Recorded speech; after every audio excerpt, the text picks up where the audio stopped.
Those who resist, bas, waende kotini. Hata koti ikiwa award, it is cheaper for us to pay them off and get other people. The wage bill dilemma. President talks tough on bloated public wage bill. My message to my president would be this. You need to bite the bullet to get the civil service to agree for a total overhaul so that we alter the country to a 21st century government. And just what will it take to bring down the escalating wage bill?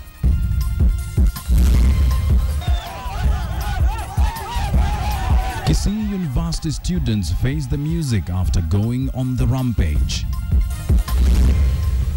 And we bring you the first part of KTN's special on hardcore child criminals. This is KTN Prime with Yvonne Okwara and Wilson Buru.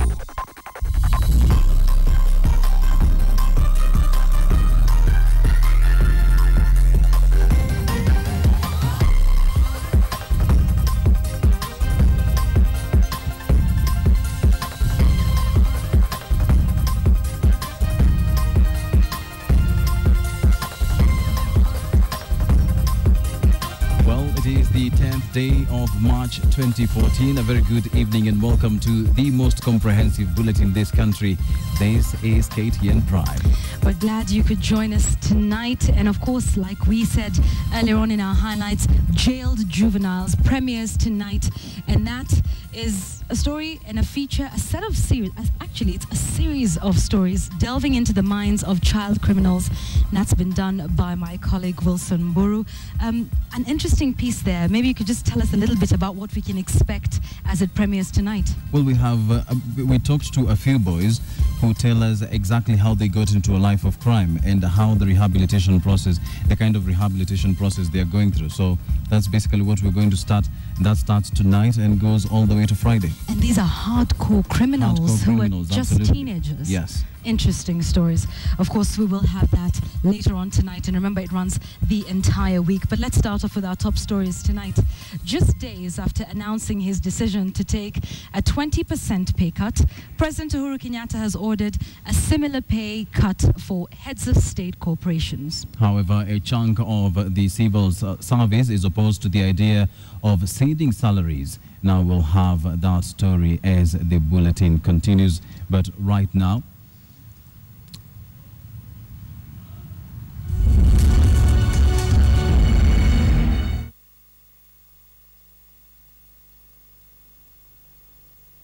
today, 56% of ordinary revenue is used to pay salaries.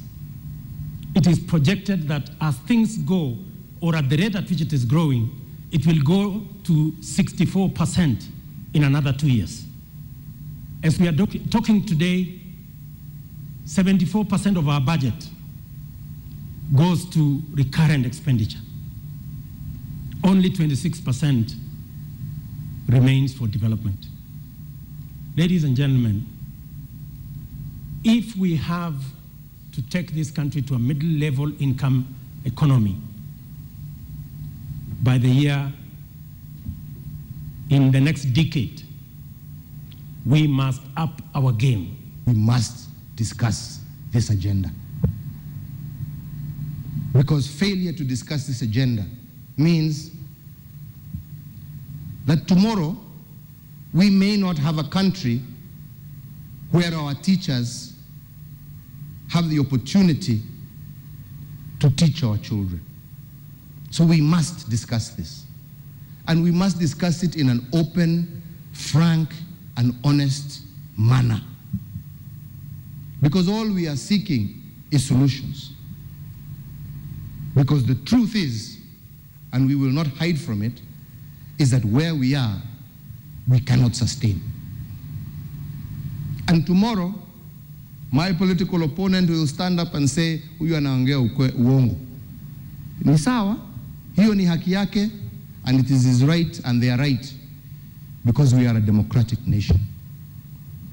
But that still will not take us away from the truth. Because even if my opponents were standing here, they would be addressing you on the same issue. So I would rather we say, let us take a non-partisan position on this. And let us say we want to discuss this for the national good, for the interest of the country, for the interest of our children, for the interest of future generations, also for the interest of present-day generation. Now, the ongoing debate over the ballooning wage bill has rekindled conversations over Kenya's public debt accumulation. As it stands, Kenya owes 1.9 trillion shillings in debt. But did you know that with this debt comes your obligation as a Kenyan to contribute to the debt settlement? Betty Kialo explains.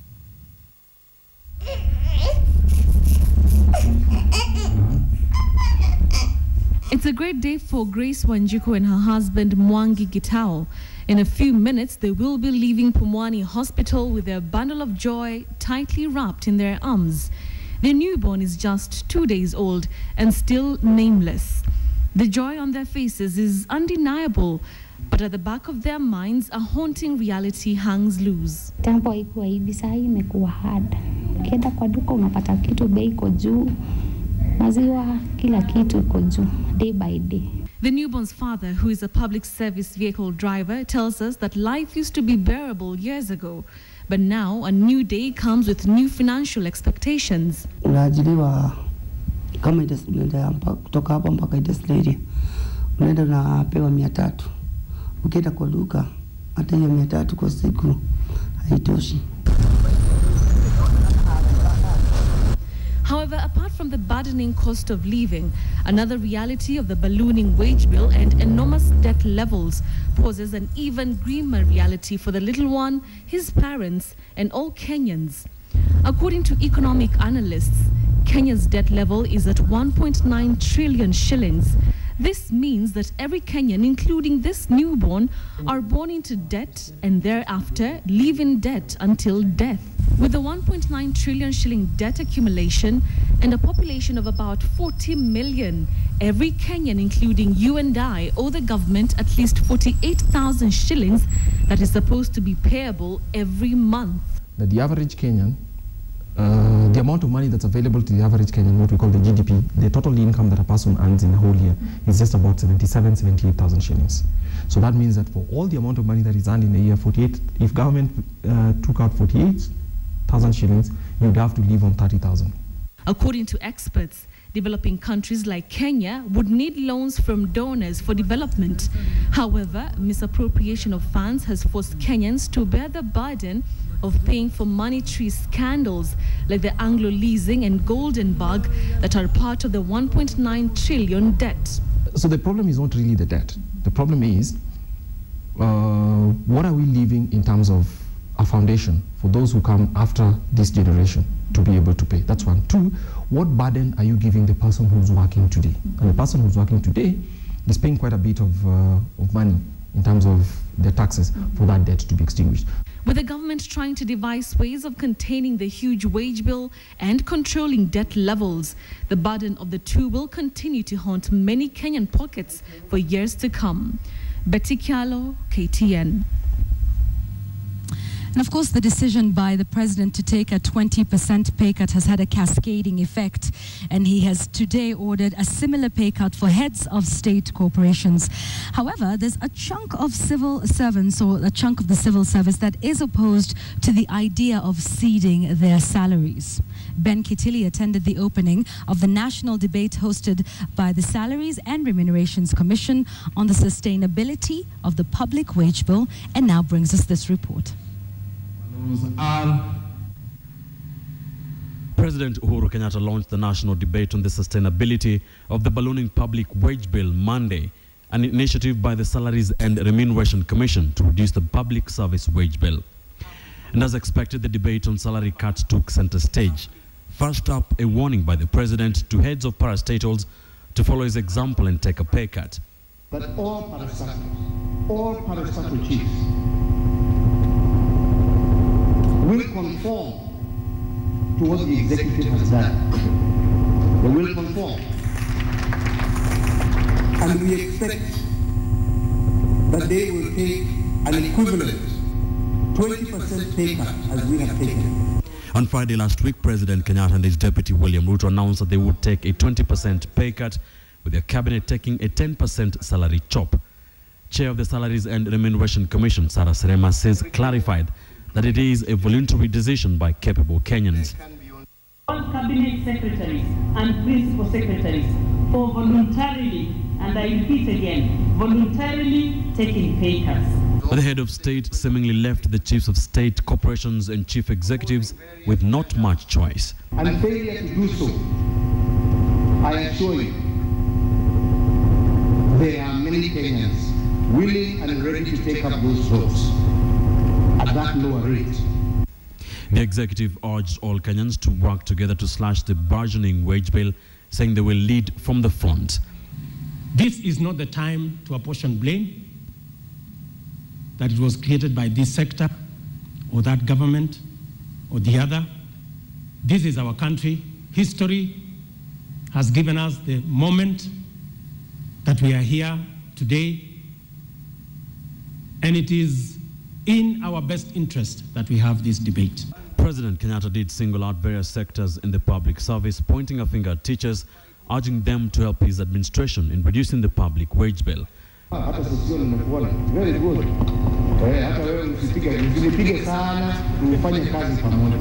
However, the response was outright resistance from the teachers, who have been constantly at loggerheads with the state over salaries and allowances. We wish to state categorically that teachers, because we are suffering too much, and other workers, we are not ready to cede any salary. We shall demand for more so that we move closer to 1 to 20 ratio. And as more state officers continued pledging to take pay cuts. Although working on a part-time basis, I am willing at this point to state that my allowance, my sitting allowance, should be reduced by 10%. Others in the delegates' caucus insisted that taking pay cuts will be merely scratching the surface and that much more needs to be done. As the pressure continues to mount on civil servants in the higher wage brackets to take a pay cut, another debate is emerging on whether the pay cuts are enough to effectively slash the public wage bill. This coupled with some resistance from some quarters in the civil service, and the government has its work cut out. Ben Kitili, KTN, Nairobi. Well, that story leads us to our big question tonight, and we are asking, do you support the proposal to reduce the salaries of public servants? Do you support the proposal to reduce the salaries of public servants? That's right. Many of those in the lower cadres are very worried and very scared that this may require them to do the same as the president. So do let us know your views on SMS 22155. Start with a yes or no followed by a brief comment. Or you can also get us on Twitter at KTN Kenya, at Yvonne Okwara, and at Wilson_Mburu. We will sample your views throughout the live newscast and of course give you the poll result at the end of it. So keep your comments coming in. Now, we're not just spending a third of our national budget on salaries. We're also spending at least 10% of it on foreign trips for government officials. So the figures are a harsh reality of not only a bloated government, but also of a high spending one. And as KTN's Asha Mwulu reports, it is emerging that the president will have to do so much more than just slashing the salaries to contain this problem. If the reality of the wage bill has left a bitter taste in the mouths of many, then the nitty-gritties will prove a harder pill to swallow. The numbers don't lie. Out of the 800 billion shillings collected by the taxman, 52% is going into government salaries. A further 20% is paying for foreign trips for civil servants. That's the biggest, what I would call the Jubilee failure for the last 1 year. And unfortunately, we seem to be missing it. Missing it because we want to make everybody happy. Resources. The president knows that these figures could either make or break his government, even though it's a headache he inherited from his predecessor. Let us think out of the box, and let us not presume that the only way we can make ends meet is every single year talking about increasing our salaries. This handshake meant a lot more than national integration. Having a coalition government translated into expanding the government from 26 cabinet ministries to 42. The economic implications are still haunting Kenyans. The Constitution had given him permission to reduce them, which he did. So he brought them to 18. But the 18 were the 18 cabinet secretaries, the principal secretaries, but the original director positions and bureau, which were on the original 42, they were all left intact. So you have a mogre of something which is sitting out there, which has excess idle labor. President Kenyatta has already taken his first step towards curbing the bloated wage bill. He has proposed pay cuts for senior civil servants, and he is leading from the front. He is taking a 20% pay cut of his gross pay. That translates to about 200,000 shillings per month. That is, however, the amount that he paid for his presidential suite for one night at the Mount Kenya Safari Club during the cabinet retreat last week. His cabinet secretaries will get a 10% pay cut, about 79,000 shillings per month. During the retreat, each one of them paid at least 70,000 shillings a night for accommodation alone. So are salaries the only expenses straining the national budget? While the government has hired about 700,000 civil servants, reports have revealed that there are some 300,000 ghost workers in the civil service. They cost the country 1.8 billion shillings a year. The political calculations, they're not always economic, the best economic ones. It might be political suicide to go and cut those 300,000 workers. Therefore, that might be holding the decision back. But I would say to myself, it has to be done. It's in the national interest. Last year's report by the Auditor General exposed that 33% of the budget could not be accounted for. That's about 360 billion shillings, presumably down the drain. At least 2 billion shillings was used on tea, pastries, and fresh flowers last year. 2 billion shillings can buy 2 CT scan machines for every county, 5 dialysis machines for each county, and build 5 schools in each of the 47 counties. My message to my president would be this. You need to bite the bullet to get the civil service to agree for a total overhaul so that we alter the country to a 21st century government. President Kenyatta has made it clear that this is money we do not have. And if such trends continue, the wage bill will be more than a bitter pill. It will be an impossible burden to carry. Ashamwelu, KTN, Nairobi. Well, it's not the first time that the government has been trying to deal with this wage bill monster. And President Uhuru Kenyatta, before he became president, when he was the finance minister, he actually did try to cut the wage bill. And he tried this by ordering a new transport, or rather announcing a new transport policy for public servants and ministers. Let's have a look at our video wall here. In 2010, when Uhuru Kenyatta was the president, he banned the use of fuel guzzlers. And what he did is replaced those fuel guzzlers with lesser consuming vehicles, which are basically the Volkswagen Passats. Those Volkswagen Passats have since disappeared, but they are the government, the ministers, the cabinet secretaries now, and all other government, high-ranking government officials are supposed to be using the lower CC vehicles. Now, the ministers were ordered to use those vehicles, as I talked about, and this was set to save at least 2 billion shillings a year on fuel and maintenance. Now, the proposed austerity measures would yield 2 billion shillings, and this was to be absorbed in development matters. Now, in January of 2014, this year, or 2013 rather, this is a mistake. In January of 2014, Cabinet Secretary Henry Rotich announced more austerity measures, and these austerity measures were also supposed to save at least 10 billion shillings. Now, these 10 billion shillings was also to be used in development matters. Now, what happened? He limited the frequency of domestic and foreign travel. Now, you will notice that government officials had a tendency of, flying outside the country for whatever reasons. He decided that they were going to limit the frequency of domestic and foreign travel. This is just one way of trying to save money, and regulating the use of business class by state officers. Whenever these state officers flew outside the country, it was a norm that they would use the business executive class when they were flying. That is very expensive.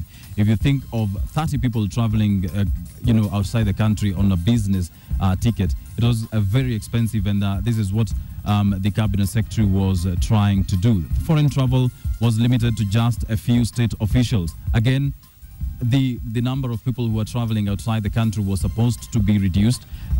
This is yet to be seen. Reducing the number of hired cars in domestic travel. The government has a habit of instead of buying vehicles, the government has a habit of hiring vehicles or leasing vehicles. Those vehicles were supposed to the number of those vehicles was supposed to be cut significantly. Centralizing government advertising costs. Again, another measure to try and reduce the wage bill. Movement to save between 10 and 13 billion shillings.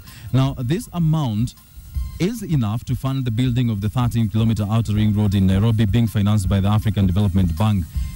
And also, that money, the 10 to 13 billion shillings, is enough to promote 53,000 teachers. You can see what the cabinet secretary was, or the government was trying to do here. 53,000 teachers. The Kenya National Union of Teachers has been on the government's case so that we have enough teachers and well-remunerated teachers in the country. And that was just one way of trying to do that. Budget committee had directed that the Treasury should cut 1.3 billion shillings in spending. This is annual spending. 1.3 billion shillings, and the ministries under the new constitution, or the constitution rather, the current constitution now, the ministries had been reduced to 20 under the constitution from the open-ended. In the previous governments before the constitution was inaugurated, we could find that we have an open-ended number of ministries. In the last government, in the Grand Coalition government, I think we had 47 ministries, and that was just one way of trying to reduce the ballooning wage bill, because 47 ministers, you have permanent secretaries, you have assistant ministers, so it becomes a bit expensive to run a government of that size. The Abdikadir Mohammed Task Force proposes a reduction of parastatals. We are yet to see this happening again, but it is something that we will be watching as time continues and as the government takes more measures to reduce the wage bill.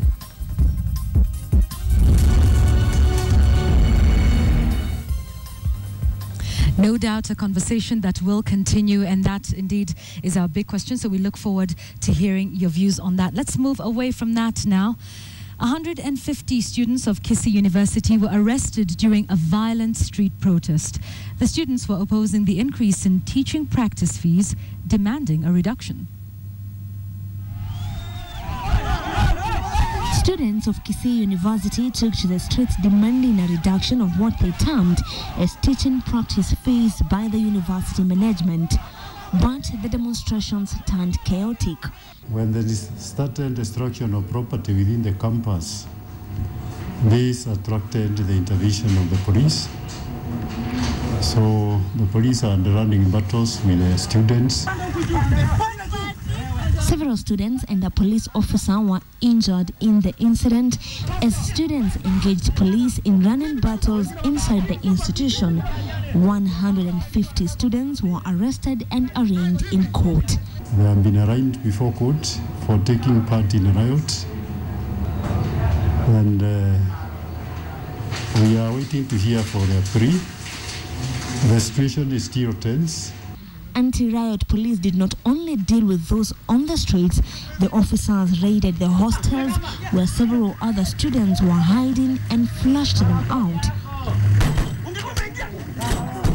The Kisii County Police Commander cautioned students against engaging in lawlessness and added that the police will take action on lawbreakers. Calm has since been restored at the university and there is a heavy police presence. Angel Katusia, KTN. Now, President Uhuru Kenyatta has ordered the other public servants to take cue and take a 20% pay cut. And that is the basis of our big question tonight. We're asking, do you support the proposal to reduce the salaries of public servants?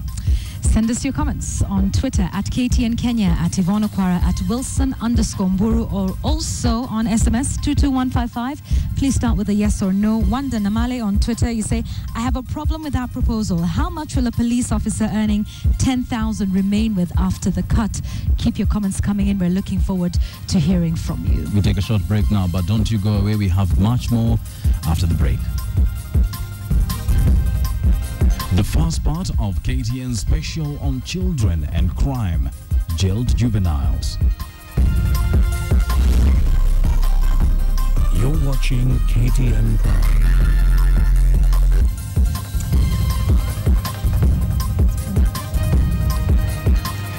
Welcome back. You're watching KTN Prime. Right, and this is, of course, the segment you have been waiting for, jailed juveniles. Now, they have killed and they have raped. We're talking about teenage criminals. And tonight we debut our special series on young boys who choose a life in crime.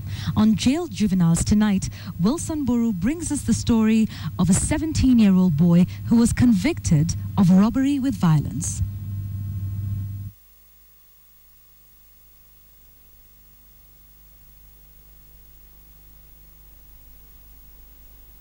He could be the child next door. But some of these boys' rap sheets are taller than them, from robbery with violence. Tukamshika akiwa analala kwa kitanda, tukamfunga kamba, tukamtoa nje, tukamsamba kidogo, alafu akatupea pesa. To murder. Sasa katika ile kumrushia kamgonga hapa akaanguka tu. To dealing narcotics. Sasa bangi nilikuwa nanipatia yani kama chakula yani najinunulia na najitegemea. Nilikuwa nauza. These juveniles have been there and done that, and now they are behind bars as the government attempts to rehabilitate and make honest citizens out of them. For the first time ever, our TV cameras have been allowed inside a juvenile correctional center, as they are commonly known or officially known, a postal institution. The boys held in here will give you heart-wrenching stories of how they fell into a life of crime even before they could get an ID card. We'll talk to the parents, we'll talk to the prison administration, we'll talk to their counselors to see the kind of rehabilitation they're going through so they can ensure they don't ever go back in here. Go out to breakfast, come back, change.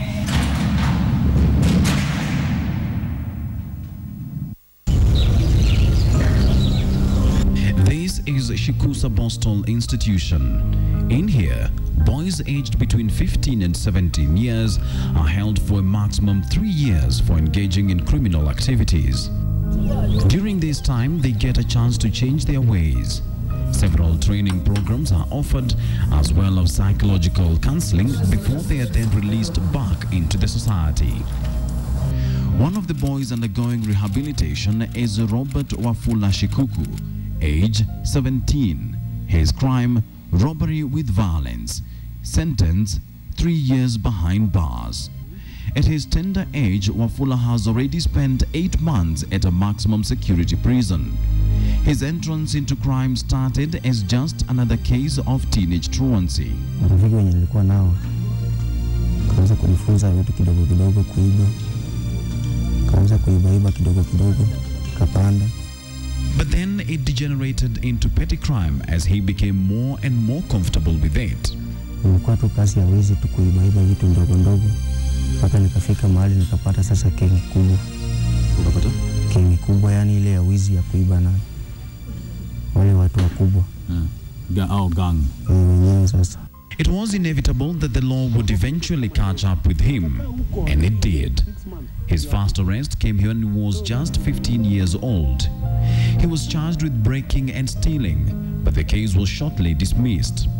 This acted as a stamp of authority that Wafula and his gang would be invincible, so they took it a notch higher.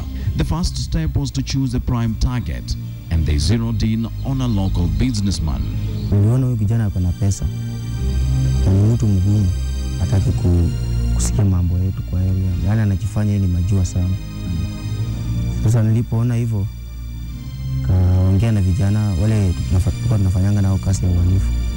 Tukamshika akiwa analala kwa kitanda, tukamfunga kamba, tukamtoa nje, tukamsamba kidogo, alafu akatupea pesa, tukachitoa. Aliwapatia pesa ngapi?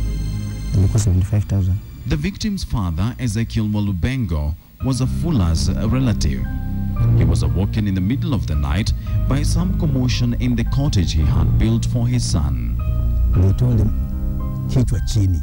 Ukibeba kichwa, tutakukata. And when this one, the elder one tried to raise the head, and they started knocking on the head. Wafula was arrested 3 days later after one of his gang members snitched on him. He was the mastermind of that operation. Unajua wakuja tu polisi peke yao. Walienda wakachukua shule primary 2 tofauti. Sasa wale wanafunzi vile walikuja walisurround boma mzima. Kila mtu na mawe, mwingine mpini, alafu na raia, alafu pamoja na maskari. So ukijaribu kutoroka watakupiga. Sasa nikijaribu kutoka ndugi watanishika ama nifanyie kitu mbaya. In neighboring Bungoma County, we find Wafula's roots at a remote village. We soon find that some of the people known to Wafula are very protective and speak of him fondly.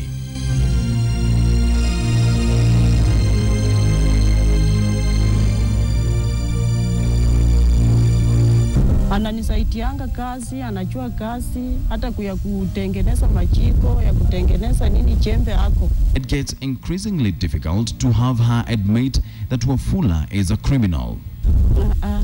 Hiyo ni mara ya moja tu ya kwanza. Tena mwenzake ndiye alifanya wakamshika. Unasema yeye hapo. Hata alikuwa anatengeneza hata hapa baiskeli. Sasa alisituka tu wanamshika. After spending a weekend in the police cells, Wafula was charged with robbery with violence in a trial that was as dramatic as his life had been. Wakati waliulizwa, walifanya hii, they answered boldly, yes. Wakauliza mwingine, mulienda mkafanya ABCD? Yes. But the third one, akasema, I was not there. No, the one that was staying here also said, yes. Hata ukimuuliza atakwambia, niambie magistrate, yes, I did it. And when the verdict came, yeye aliniambia, nimekuhukumu kifungo maisha yako yote gerezani. Kama hujaridhika na kesi, uende utuma apili baada ya 14 days. He was sent to the Kodianga maximum security prison where he would spend the next 8 months. Inmates hovered over the minor, ready to pounce. Wafungwa wanaweza kufanya mambo mbaya. Anakupea kitu yake unakula, kisha ikifika mataimu yake anakurukia. What he did not know is that at 17, he should not have been given a life sentence or sent to a maximum security prison. The law is a bit lenient to minors. One gets to have a second chance to change their ways. All this he would learn from a fellow inmate. Anajua kufanya kesi. Akaniambia aniandikie barua application ya pili.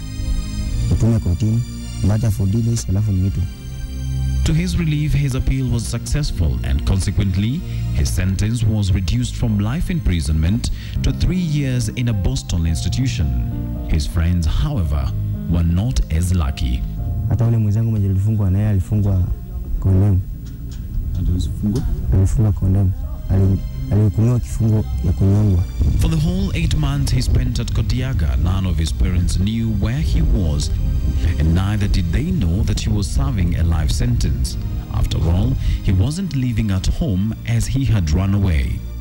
Wafula enrolled in a masonry class at Shikusa, and he now hopes that he'll become a better person. He says he is ready to go back home. Sasa nimebadilika kabisa. Yaani nikitoka hapa hivi niko na experience yangu. Kama ni ya kuchenga, nachenga, mtu ananipea pesa. Natumia shughuli zangu. both and Kenya shillings 2,000. All values at this branch. Jack Anyanje, a documentation officer at the Postal Institution, tells us Wafula's case is not isolated. Most of these boys want what their parents cannot provide. Some will tell you, oh, I didn't have food at home, there's nobody to take care of me. Others are pushed in by the peers, the friends. Tell them, if you stole, it's good. And others, it's just a habit maybe that has developed into them. So they go into that stealing. But when mostly when they get here, you see that really, they feel sorry for what they have done. Perhaps the most pertinent question is, what will become of this juvenile when he leaves this institution, when he returns home to the two-roomed madhouse, with his parents struggling to make ends meet? Wilson Buru, KTN, for the Jailed Juveniles series. Tomorrow night on Jailed Juveniles, he defiled a 4-year-old. Will the society accept him back after rehabilitation? Hata kuja hapa, karibu jina yangu ni watu. Akirudi mimi nitaama. Nitaenda hata nyumbani. Come back and change.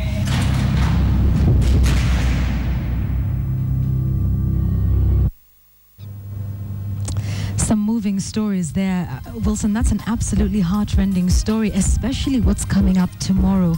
I can't wait to see what that is like. Maybe you could tell us what these young men are like. I mean, you got to meet them, you got to see them face to face. Do they come across as hardcore criminals? Absolutely not. You'll be very surprised. But, when you talk to them, you get a feel that they didn't know what they were doing then. But now that they're in an institution where they're trying to be rehabilitated, it comes out as they now know that they did something What they did was wrong. Exactly. All right. And what is interesting about the rehabilitation you mentioned is they don't take their fingerprints? They don't take their fingerprints. Why is that? This is designed to ensure that, this is not an adult. Okay. So once you get out there, you need to make a living for yourself. So they're not in the system. They're not in the system. Okay. You can get employed after you leave the institution. All right, interesting. Of course, we can't wait for part 2 tomorrow. And remember, this continues up until Friday. So please do stay with us for part 2 that airs tomorrow night. Right, now it's time to talk business. And he is back after a long break, 21 days to be precise. Bonitunya, you were missed. Welcome back. Tell us what you have for us tonight. Thank you. I'm glad to know that I've been missed. Well, the word today has been austerity, Yvonne, and today we're looking at not just austerity, but what the Jubilee government has been up to in the past 12 months. Stay tuned. Well, a good evening to you. My name is Boni Tunya and you're watching KTN Business. Now, the Jubilee administration is celebrating 1 year in office. However, their handling of economic affairs in the country has attracted numerous questions, and KTN's Adelaide Changole now looks back at what have been achieved by the Jubilee government in the past 12 months. March 4th, 2013 heralded Kenyans into a new administration, both at the national and county levels. The long queues witnessed from dawn to dusk as Kenyans exercised their democratic rights to elect their leaders were a show of optimism on the future of this country. But 1 year later, the mood has been dampened both at the household level and the national economy. Economic growth has slightly disappointed in terms of our expectations. The likelihood is we're going to probably achieve growth for the full year around 4.7. Very little seems to have been done to achieve the desired double-digit growth. The 1 year they haven't necessarily triggered any major job creation. The people of Kenya have also in the last 1 year been bombarded with unprecedented taxations, all aimed at funding the 1.7 trillion shilling 2013-2014 financial year budget. But a big chunk of these funds have ended up paying salaries.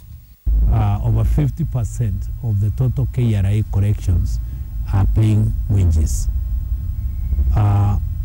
Another almost 20% are paying what we call the routine travels, the seminars, the workshops, the foreign bureaucracy, which takes us to almost 70%. Well, each time we give 100 shillings to the government, too much of it is going in just basic salaries. Among the new taxes that have been labelled punitive by Kenyans include the VAT law, the 10% excise duty on financial transactions, and the 1.5% railway levy, which have had a devastating effect on the average mwananchi. Our tax is ill thought out, it's too much with an attitude of a smash and grab, and in fact you're killing the golden goose. They can't lay eggs if you continue doing this, right? Kenya's manufacturing sector, just like the consumers, have also continued to take a hit from government keen on paying salaries as opposed to spurring economic growth. Senator Beer, the government increased the excise, it had an excise duty concession. They increased the excise duty without thinking what's going to happen. What happened was consumption collapsed 85%. The government thought they would get 6.2 billion shillings. They're net down.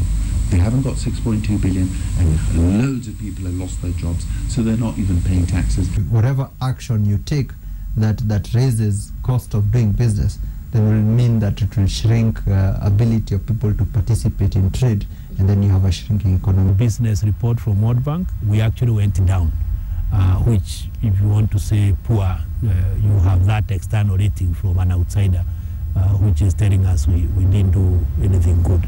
But despite all the misfires, it was not all gloom and doom for the first year of the Jubilee government administration.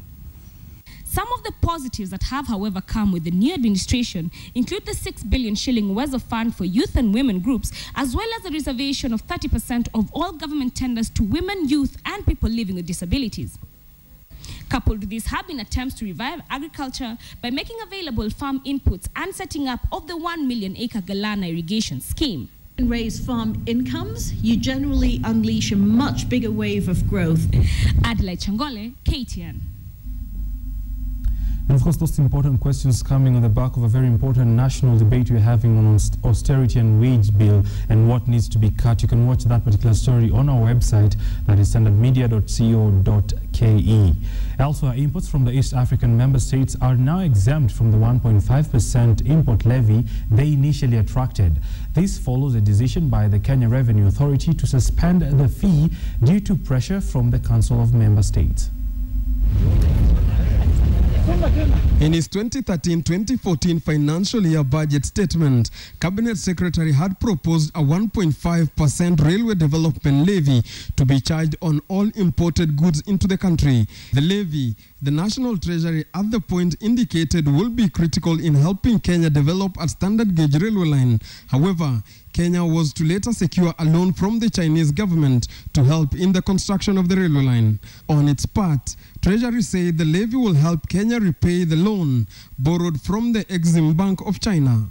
According to the East African Business Council, the 1.5% levy imposed on imports was inconsistent with the East African Custom Union Protocol because it's a charge of equivalent effect which partner states agreed to remove. According to sources, the taxman had directed all its offices to stop imposing the levy on goods entering Kenya from other 4 member states, signaling the end of the several months of petition. Speaking to KTN Business on phone, Kenya Private Sector Alliance Chief Executive Officer Caroline Kariuki said the move by the Revenue Authority was a step in the right direction as it will relieve consumers on costs initially passed on to them. In the first 6 months of its introduction, the taxman collected 10 billion shillings, raising hopes that it will easily surpass its initial collection target. The collection exceeded the 6.8 billion shillings anticipated. Philip Keitan, KTN Business. Well, let's talk tech now. And Canadian technology firm Huawei has launched a solar-powered laptop in the Kenyan market. This is targeting private sector and populations living off-grid. The firm, which has a presence in West and Central Africa, has identified this launch as its entry into East Africa and plans to dispatch over 2 million devices in the region in the next 1 year. Now, Huawei Technology has also revealed its intention to unveil a range of technology-based products at a non-specified period, having outgrown their performance expectations of the laptop in West Africa. Huawei is optimistic about its reception in the region, coming at a time when the government is hard at work to ensure that every child joining primary school gets a laptop.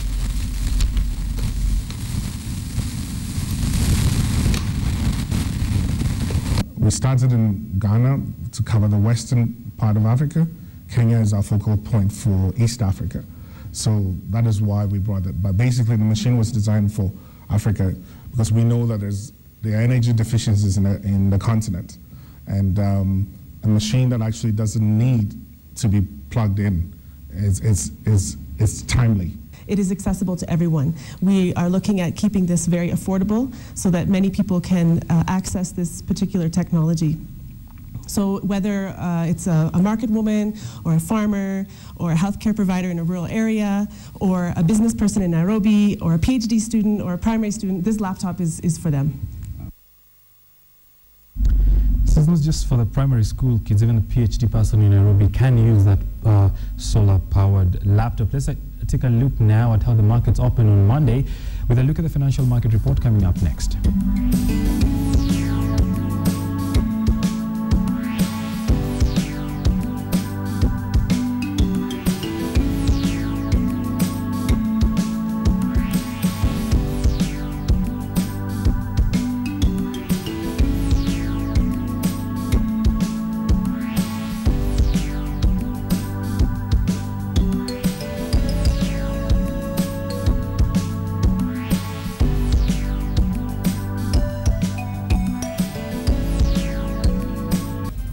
Well, that's all we had for you in business on the day that the country was debating the wage bill, as well as the day that Olympia was the biggest loser in the markets, going down 6%. I will see you again tomorrow. My name is Bonnie.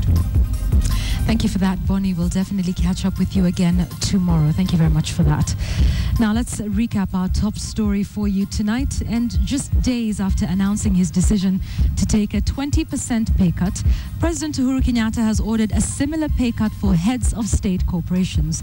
The president launched the national debate on the sustainability of the ballooning public wage bill today. This is an initiative by the Salaries and Remuneration Commission to reduce the public service wage bill. And as more state officers continued pledging to take pay cuts, others in the delegates' caucus insisted that taking pay cuts will be merely scratching the surface and that much more needs to be done.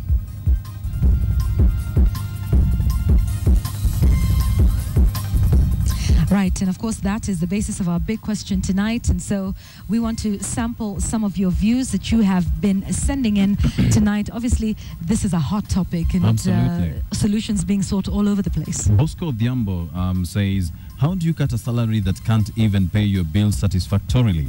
Reduce counties and remove the Senate. Indeed, and more of your views we're expecting on 22155 and on Twitter at KTN Kenya, at Wilson_Mburu and at Yvonne Okwara. Keep them coming.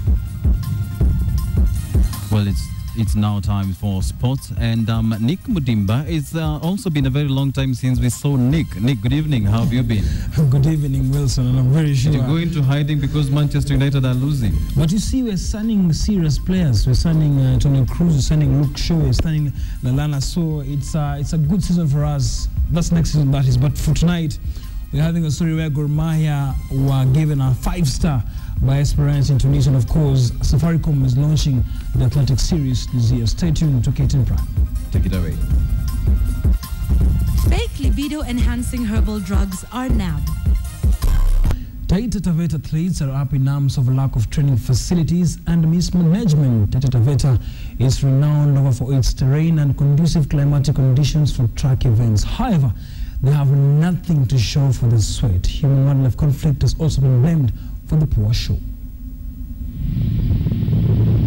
This is Motate, Taita Taveta County. The terrain and conducive climatic conditions suit will be athletes out to hone their talents. The annual Mazden Madoka Half Marathon, which is normally conducted in August, however, is the only track event that keeps youth busy here. The area lacks enough infrastructure for track events.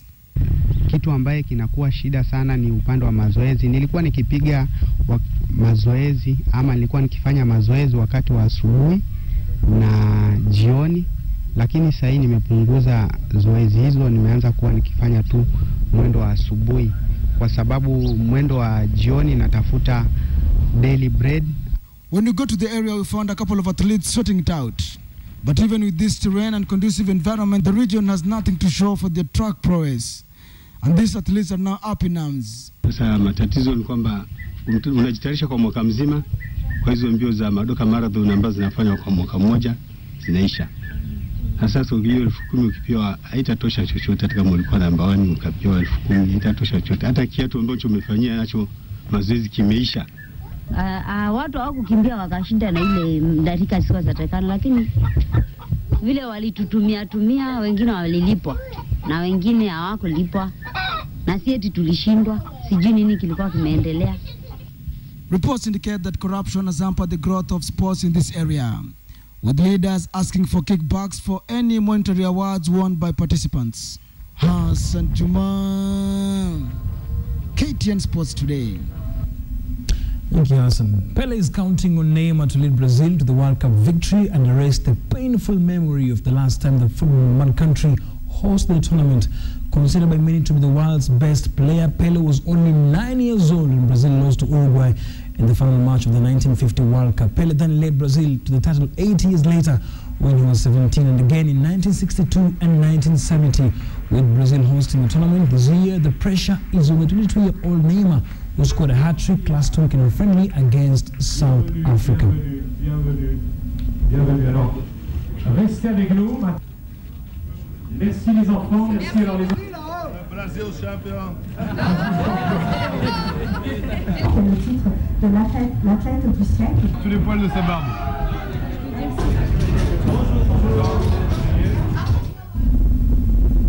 All right, Champions League action is on again tomorrow. Let's see if Arsenal will flex the muscles once again. Nicholas Mudimu, have yourself a good night. We can do the feedback. Right, so it's time to take a look at our big question tonight. We want to give you the results. We'd asked you, do you support the proposal to reduce salaries of public servants? And this is how you polled. The results are in. Of course, a very touchy topic when it comes to money. 56% say no, 44% of you say yes. So let's take a look at some of the tweets and SMSs. Well, Immaculate Mwende says government is hiding from real issues. The wage bill is getting bloated by massive hiring and duplication in the counties. Now, Sam Wairimu here says we do not need salary cuts with the current cost of living. Abolish the Senate. Let's take a few SMSs here. Now, yes, first the government should reduce the retirement age of the civil servants. That is Jamal Kimani from Syokimau. John Karanja from Oljoro says no, the taxes should also go down by a similar margin. And let's take a last one here from, well, this one has no name. No, it's actually Mohammed from Wajir. Says the cost of living in Kenya is very high without lowering the cost of living, which goes hand in hand with the wage bill. The whole idea is a gimmick. And indeed, there's also so much feedback regarding jailed juveniles. Absolutely. Remember, part 2 is coming tomorrow, and tomorrow's promises to be even more interesting. Can't wait for it, so please do join us tomorrow. But let's wind up our bulletin with this story now. Poisons and Pharmacy Board were very busy today conducting raids on unlicensed pharmacies in Nairobi. Now, their first stop was this facility, which, in addition to not having a license, was selling herbal drugs that were unknown. Now, the Chinese national who runs the facility claimed to be a doctor, although he was at odds to explain how his patients read and follow prescriptions marked in a foreign language. I would imagine that's Chinese. Now, the next stop was this pharmacy with a variety of enhancement drugs. The man responsible for the business, however, seemed unshaken, perhaps because of the fat profits he has been minting from his illegal trade. Receipts recovered from his shop showed that his drugs sell from 1,500 up to 7,000 shillings. That's right, and some of those enhancement drugs were apparently counterfeit. Yes. So you definitely... You come to us for what? We are doctor. In Kenya, China, we help each other. If you quantify what is the ingredient in that product, it's easy for us to analyze. But what we have seen here, the situation is that there's nothing there. There's no information. So even in terms of analysis, where do we start? Tunataka kuhakikisha kila Mkenya akienda kwa daktari wa kienyeji amepata ile dawa ambaye inaweza kumsaidia. So the China guy said we are trying to help each other. government to government. This must be a government to government deal. Some of the drugs he's selling are illegal Viagra.